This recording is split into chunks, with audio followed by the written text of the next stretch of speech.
Tinanggap na ni Pangulong Ferdinand Bongbong Marcos ang halos 7 trilyong pisong pambansang budget para sa taong 2026 na pinagtibay ng Kongreso kahapon, December 29.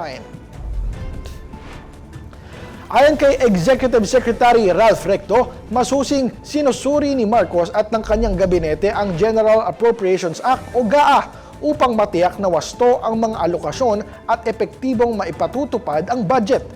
Tinitingnan umano ng Pangulo at ng kanyang team ang lahat ng probisyon, lalo na ang mga pagbabagong ginawa kumpara sa orihinal na National Expenditure Program o NEP. Layunin ng pagsusuri na masiguro na ang budget ay tumutugon hindi lamang sa legal at teknikal na pamantayan, kundi higit sa lahat sa pangangailangan ng mga Pilipino. Inaasahang aabuti ng 1 linggo ang masusing review.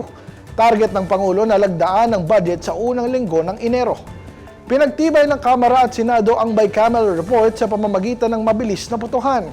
Kapansin-pansin din na binawasan ang budget ng DPWH mula 880 billion pesos tungong 529 billion pesos, kasunod ng mga investigasyon sa umano'y anomalya sa flood control projects.